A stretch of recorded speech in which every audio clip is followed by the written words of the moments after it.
Welcome to my channel art with সমাপ্তি। Hello বন্ধুরা, স্বাগতম আমার রঙিন দুনিয়ায়। আমি সমাপ্তি, আর আজকের ভিডিওতে থাকছে এক দারুণ ড্রয়িং। হ্যাঁ, আজকে আমি করব এক দারুণ ড্রয়িং, আর সেটা হলো ভারত মাতার ড্রয়িং। সামনেই স্বাধীনতা দিবস, সেই উপলক্ষে আমার এই চিত্রকর্ম। আমার এই চিত্রকর্মের উপর ভিত্তি করে কিছু কথা বলবো। এটি একটি অসাধারণ চিত্র, যেখানে আমাদের প্রিয় ভারত মাতাকে চিত্রিত করা হয়েছে এক অনন্য রূপে। এই ছবিটি শুধু একটি আঁকা ছবি নয়, এটি একটি আবেগ, একটি চেতনাবোধ, একটি জাতীয় গৌরবের প্রতীক। এই ছবিতে দেখা যাচ্ছে ভারত মাতা এক নারীর রূপে চিত্রিত। তিনি মাথায় তেরেঙ্গা মুকুট পরিহিত, গায়ে গেরুয়া, সাদা এবং সবুজ রঙের শাড়ি, যা সরাসরি আমাদের জাতীয় পতাকার তিনটি রঙকে উপস্থাপন করেছে। তার কোমরের কাছে অশোক চক্রের চিহ্ন আঁকা হয়েছে। এটি আমাদের পতাকার মধ্যবর্তী চক্র, যা ন্যায়, ধর্ম এবং কর্মের চিরন্তন প্রতীক।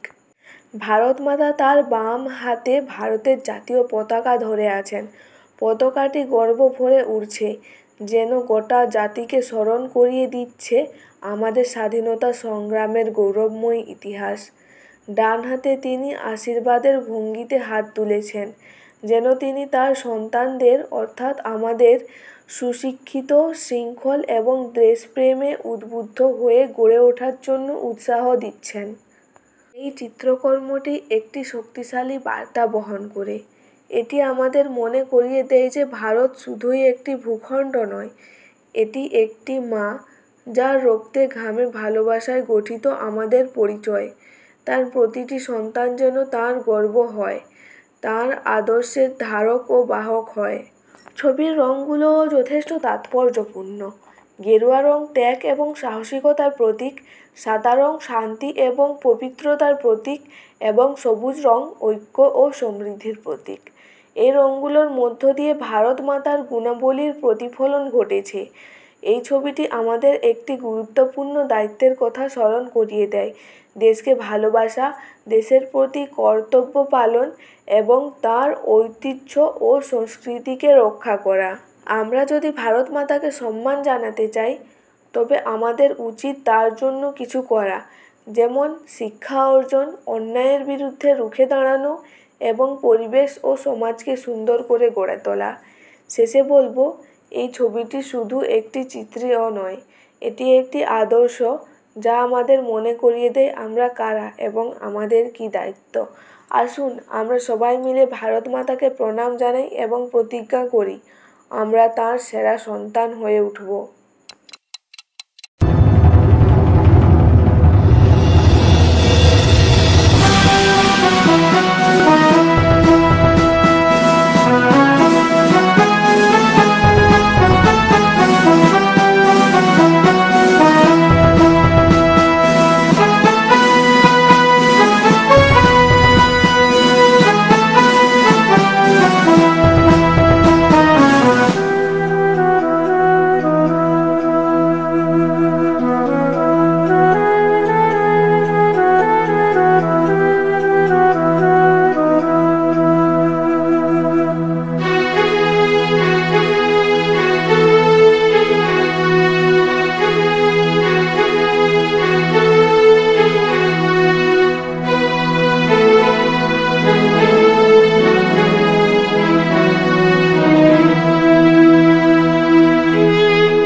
প্রায় কমপ্লিট, আর একটু বাকি।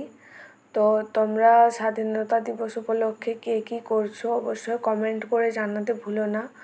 যখন স্কুলে পড়তাম তখন ডান্স করতাম, আবৃত্তি করতাম স্বাধীনতা দিবস উপলক্ষে। তো তোমরাও কে কী করছো অবশ্যই জানাও, এবং কিছু স্বাধীনতা দিবস উপলক্ষে কিছু করার চেষ্টা করো। আর তোমাদের কেমন লাগলো আমার এই ড্রয়িংটি অবশ্যই বলো, মানে কমেন্ট করে জানিয়ে দাও। তোমরা যদি আমার এই ভিডিওটি উপভোগ করো তাহলে অবশ্যই লাইক, কমেন্ট আর সাবস্ক্রাইব করতে ভুলো না। আর হ্যাঁ, তুমিও একটি স্বাধীনতা দিবস উপলক্ষে কিছু একটা ড্রয়িং করো এবং আমাকে কমেন্ট করো, আমি অবশ্যই তোমাদের ভিডিওটা দেখব। ধন্যবাদ আজকের এই রঙিন সফরে আমার সঙ্গে থাকার জন্য। আবার দেখা হবে নতুন কন্টেন্ট নিয়ে। ততদিন রঙে ভরিয়ে রাখো মন, আঁকো নিজের কল্পনাকে। আমি সমাপ্তি, আজকের মতো বিদায় নিচ্ছি। ভালো থেকো, সৃষ্টিশীল থেকো।